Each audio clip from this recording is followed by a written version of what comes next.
Hello, students. Hope you all are fine and safe.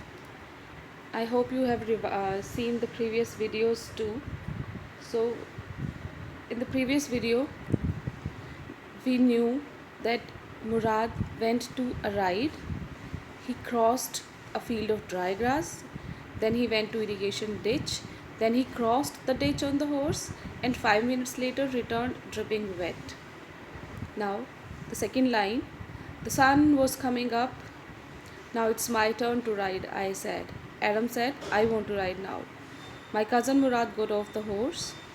Ride, he said. Murad said to Aram, okay, you can ride.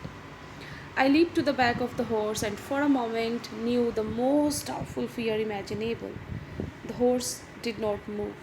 For the first time, he was actually living his dream. For the first time in his life, he was sitting on the back of a horse.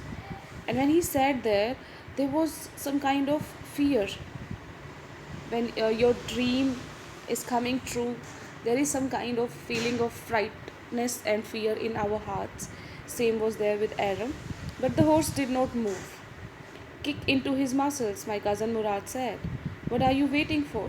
We have got to take him back before everybody in the world is up and about.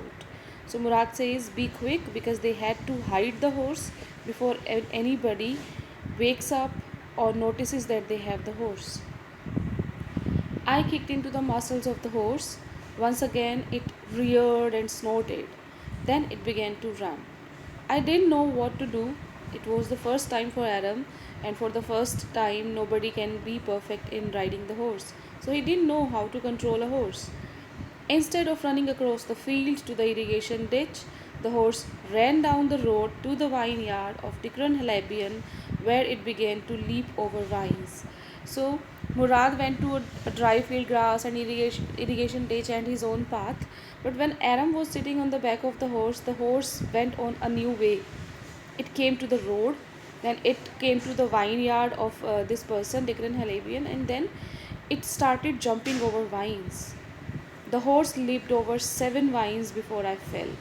And finally, because of horse's jump on the vines, Adam fell down and then it continued running, but the horse went on running. My cousin Murad came running down the road. I'm not worried about you, he shouted. We have got to get that horse. Murad said to Aram that I'm not worried about you, I'm worried about the horse. We want to get that. You go this way, I'll go this way. If you come upon him, if you see him, be kindly, treat him kindly, I'll be near. I continued down the road and my cousin Murad went across the field towards the irrigation ditch.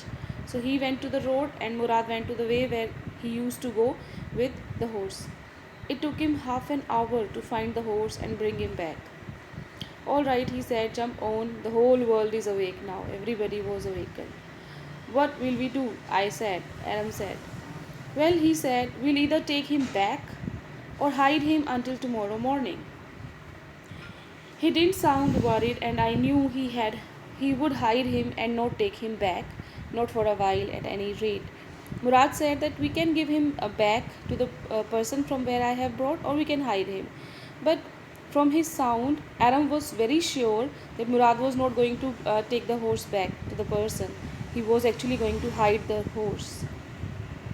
Where will we hide him? I said. So Aram asked the place. Where will we hide him? I know a place, he said.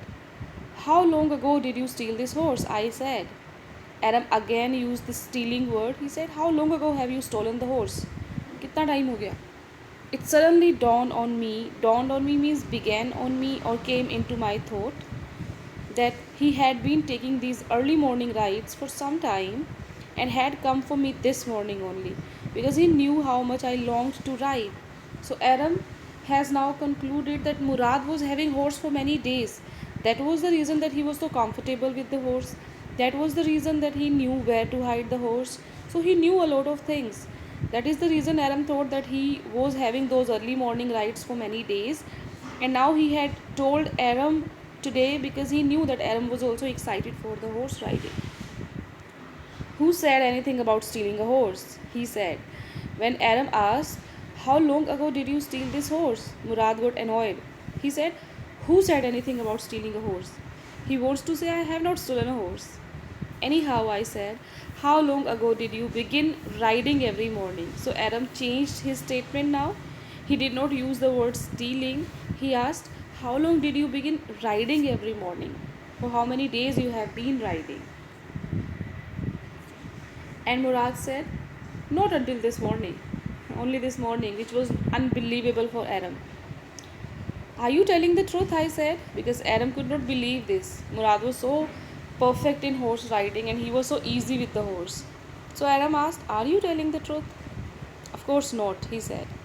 So Murad was very clear and he said, no, of course not. I'm not telling you the truth. But if we are found out, that's what you are to say. Means if somebody sees us with the horse, we would say only this thing, that we have got the horse only this morning. Okay, so first they stole, and second, Murad is asking Adam to tell a lie. I don't want both of us to be liars. So Murad says that I want both of us to say the same thing. All you know is that we started riding this morning. You should know this only. Whenever somebody asks about the horse, we would say we have got this horse only this morning. All right, I said. He walked the horse quietly to the barn of a deserted vineyard, which at one time had been the pride of a farmer named Vespasian. So it was a vineyard which was very dear to a farmer earlier, but now it is deserted. There were some oats and dry alfalfa in the barn. Some eatables were there. We began walking home. It wasn't easy, he said, to get the horse to behave so nicely. Murad is now sharing with Aram that he has got comfortable with the horse, but it wasn't easy. Controlling a horse is very tough. At first, it wanted to run wild, but as I have told you, I have a way with horse. His pet dialogue, like Uncle Khusro. He said, it wanted to run wild, it wanted to go out of control, but I have a way with horse. Means Murad wants to say I have some special understanding with the horses, so I have been able to control it. I can get it to want to do anything I want it to do. So Murad says that now he can give orders to the horse and the horse would do whatever Murad wants. Horses understand me, Murad said. How do you do it? I said. So Adam asked actually, how do you do this? How do you develop this kind of understanding? He said, I have an understanding with a horse. Yes, but what sort of an understanding? I said. Murad tried to ask because he himself wanted to be that much comfortable with the horse, so he wanted to know about that understanding. He said, a simple and honest one. Murad said, I always remain simple and I always remain honest with everything, so I have understanding with everyone. Well, I said, I wish I knew how to reach an understanding like that with the horse. Adam is wishing. He is wishing that he should also have that kind of understanding with the horse. But Murad said, you're still a small boy. He's 9 and he is 14. 5 years gap. He said, you are still a small boy. When you get to be 13, you'll know how to do it. So now he is comparing it with age. I went home and he ate a hearty breakfast. He is very happy, so he ate a hearty breakfast. That afternoon, my uncle Khusrov came to our house for coffee and cigarettes. He sat in the parlor you can say a guest room kind of, sipping and smoking and remembering the old country. It is with Uncle Khusrov, always he remembers his good old days. He doesn't live in present, he always lives in past. Then another visitor arrived. So the first visitor was Uncle Khusro. Second guest came. The second guest was a farmer named John Byro. So the second guest was a farmer named John Byro, an Assyrian who out of loneliness had learned to speak Armenian. So nobody of his community was there, so he started speaking their language. My mother brought the lonely visitor coffee and tobacco, and he rolled a cigarette and sipped and smoked. So both Uncle Khusro and John Byro are having a cigarette and sipping the coffee. And then at last, sighing, breathing sadly, he said, my white horse, which was stolen last month, is still gone. I cannot understand it. John Byro was upset. because his white horse was stolen since last month and it has not been found by far. So I hope you have got that the horse actually which is there with Murad can be of Uncle John Byro, and his horse is missing since last month. So it is possible that Murad is having the horse and he is enjoying the horse riding since last month. But Uncle Khusro is Uncle Khusro. He did not listen to his son when he complained about their house was on fire. So we don't know whether he would listen to John Byro or not. What was his reaction? Let's see. My Uncle Khusro became very irritated and shouted, "It's no harm. What's the loss of a horse? Haven't we all lost the homeland? What is this crying over a horse?" Uncle Khusro got irritated as he is the person who doesn't want anyone to talk. He wants everyone to be silenced, and he said, "It's no harm. What is the loss of a horse? Only you have stolen a horse only. But we have stolen our home. We have lost our homeland. We have lost our country. What is this crying over a horse?" So he's comparing the horse with their country, their homeland, which they have lost. These two things are poles apart, are very different. "That may be all right for you, a city dweller, to say," John Byro said, "but what of my survey? What good is a survey without a horse?" John Byro said, "It can be all right for you, Mr. Khusro, because you live in a city. But I live in a village. I have to come to city. How can I come without a horse? How can I ride my survey?" Survey is a kind of carriage vehicle which is run by horses. "Pay no attention to it," my Uncle Khusro roared. Uncle Khusro again got more angry, and he said, "Stop crying. It's no harm. Pay no attention to it." His own dialogue for every kind of situation. "I walked 10 miles to get here," John Byro said. John Byro, who's very upset, he's trying uh, that Uncle Khusro must understand his situation. He again tells that I have to walk 10 miles to come here. How can I come without a horse daily? I have come now. But Uncle Khusro, he said, "You have legs," my Uncle Khusro shouted. "You have legs. God has given you legs. Walk." So he doesn't understand the gravity of the situation. Uncle Khusro is just involved in the past, what they have lost, and he's not at all tensed by the situation of John Byro. "My left leg pains me," the farmer said. The farmer again tries Uncle Khusro to understand. He said that I can't walk 10 miles. My left leg pains me. Uncle Khusro again said, "Pay no attention to it." Same. He is going to say this thing to everyone. Here further, John Byro said, "That horse cost me $60. It was very expensive."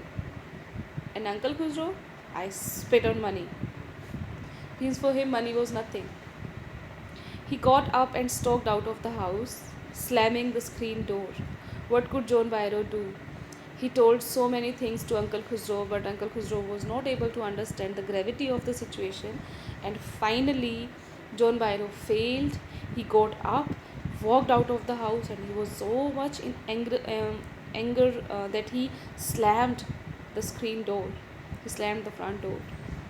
My mother explained. My mother started explaining John Byro. "He has a gentle heart." Sorry, this above line, it's not John Byro, it's Uncle Khusro who went there in anger. But my mother wanted John Byro to feel comfortable so that he doesn't feel bad because of the dialogues of Uncle Khusro. So mother started giving excuses. She said, "He has a gentle heart." He refers to Uncle Khusro. "It's simply that he is homesick. He misses his country and such a large man. He's so he's so short tempered and he misses his home country. That is the reason he remains like this." The farmer went away and I ran over to my cousin Murad's house. So John Byro went away, and Aram, who actually came to know that this was the horse of John Byro, which was there with Murad since last month, he ran to Aram. He ran to Murad. Murad was sitting under a peach tree trying to repair the hurt wing of a young robin which could not fly. He was talking to the bird. "What is it?" he said. Aram said, "What is it?" Murad could not understand. And then Adam said, "The farmer John Byro," I said, "he visited our house. He wants his horse. You have had it a month? I want you to promise not to take it back until I learn to ride." See, the twist in the story. Adam should have said that we are Garoglananian, we are popular for our honesty. Why have you stolen this horse and you are having this since last month? John Byro is very tensed. Return his horse. Adam should have said this, right? But Adam didn't say this. Adam, on the contrary, said, "Promise me that you won't take it back until I learn to ride." So he says कि जब तक वो नहीं सीख जाता है horse riding, horse वापस ही नहीं दे रहा है. Murad said, "It will take you a year to learn to ride," my cousin Murad said, because he was not comfortable with the horses and it will take him time. "We would keep the horse a year," I said. Adam said, "It's okay if I will take a year. We will take the horse. We will keep the horse for a year." My cousin Murad leaped to his feet, means he got surprised, shocked. He said, "What? 1 year? Are you inviting a member of the Garoglananian family to steal?" See, Murad has already done this. He's only acting and joking. He said, "Oh, are you offering me, a member of Garoglananian family, to steal?" "The horse must go back to its true owner," Murad announced, "and I would return it to the real owner." "When?" Adam asked. "In 6 months at the latest," he said. And Murad said, "I'll return it in 6 months at the latest. इससे ज़्यादा नहीं रखूँगा, 6 months तो रखूँगा." He threw the bird into the air. The robin was thrown into the air. The bird tried hard, almost fell twice because the wing was hurt, but at last flew away, high and straight. So you can see that Murad was kind too. He could not see the hurt wing of the robin. He repaired it, and the bird was again able to fly. Early every morning for 2 weeks, my cousin Murad and I took the horse out of the barn of the deserted vineyard where they used to hide it, where we were hiding it, and rode it. And every morning, the horse, when it was my turn to ride alone, leaped over grapevines and small trees and threw me and ran away. Every morning, Murad was very comfortable. He enjoyed his riding, but whenever it was the turn of Adam, the same thing happened again and again. Adam fell down and horse went on. Nevertheless, I hoped in time to learn to ride the way my cousin Murad rode. But uh, Adam was hoping that he would be able to ride in 6 months, the time given by his cousin Murad. One morning on the way, but I think this is it for the day, because from the next line we are going to start a new incident and we'll be doing it in the next video. I'm going to send you the assignment. Please send on app. Many of the students are not sending the assignments. Send it on app and read the text carefully, see the video. Stay safe. Have a good day.